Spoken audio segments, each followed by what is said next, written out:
أهلا بيكم في حلقة جديدة من برنامجكم سايب أثر. في حاجات بنبدأها وإحنا مليانين حماس، بنتخيل إن دي البداية لحاجة كبيرة، لنجاح ضخم، لخطوة هتغير حياتنا كلها. نبذل مجهود وندي من قلبنا، بس لما النتيجة بتيجي عادية أو أقل من اللي توقعناه بننهار، بنحس إننا فشلنا، مش بس في الحاجة اللي عملناها لكن في نفسنا كمان. ليه سقف توقعاتنا ساعات بيبقى عالي قوي، وليه بنقع لما الواقع ما يحققهوش؟ تعالوا نشوف حكاية سيف. سيف شاب موهوب في الكتابة، وقرر يبدأ صفحته على السوشيال ميديا. نزل أول بوست وهو حاسس إنه ضربة البداية. قعد طول اليوم مستني اللايكات والشيرز والتعليقات اللي هتنهال عليه. بس اليوم عدى، واليوم اللي بعده برضه عدى، ومفيش حاجة حصلت. كم تعليق بسيط وكم لايك من صحابه، هو ده كان كل اللي حصل. بدأ يدخل الشك جواه. هو أنا مش موهوب؟ هو أنا كنت مغرور وأنا بتوقع النجاح من أول خطوة؟ وبدأ الحماس عنده يتحول لإحباط، والإحباط لسكوت طويل، وسيف بطل يكتب. المشكلة مش في سيف ولا في موهبته، لكن في سقف التوقعات اللي بناه جوه نفسه. كتير مننا بيخلط بين الحماس والضمان.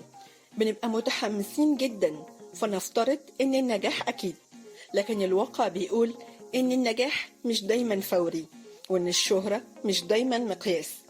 سقف التوقعات العالي ساعات بيخلينا نربط تقديرنا لذاتنا بردود فعل الناس، فنقع لما التفاعل ما يبقاش على قد الحلم، وننسى ان اللي بنعمله محتاج وقت، ومحتاج يوصل للناس، ومحتاج فرص عشان ينتشر. واحنا بنبدأ اي حاجة جديدة لازم نكون عارفين ان النجاح الحقيقي مش لحظة، النجاح رحلة.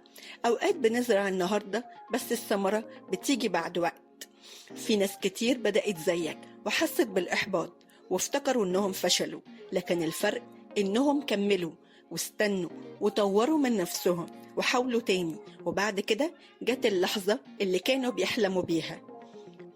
كل شخص ناجح واجه في الأول عدم التقدير ورد فعل بسيط، وساعات بتجاهل تام، لكن هو فضل مؤمن باللي بيعمله، وده السر. الإيمان بالنفس مش بيتبني من رد فعل الناس، لكن من جواك. وكل محاولة بتقربك أكتر من اللي نفسك توصله. كل مرة بتحاول أنت بتكبر، وكل مرة بتحبط بس بتقوم أنت بتقوى. مفيش حاجة اسمها فشل لأن التفاعل كان قليل. الحقيقة إنك حاولت وإنك بدأت، ودي لوحدها خطوة كبيرة. قلل شوية من سقف توقعاتك، بس ما تقللش من نفسك، وما تخليش حجم التفاعل يسرق منك حبك للحاجة اللي بتعملها. اللي بيكمل هو اللي بيوصل، وإنت تستاهل توصل. سؤال حلقتنا النهاردة: هل حصل قبل كده إنك توقعت نجاح ضخم من حاجة عملتها واتفاجئت إن رد الفعل كان بسيط؟ عملت إيه وقتها؟ وهل كملت ولا وقفت؟ شاركونا تجربتكم، أو حتى بجملة صغيرة أو لحظة قمتم فيها من الإحباط وكملتوا.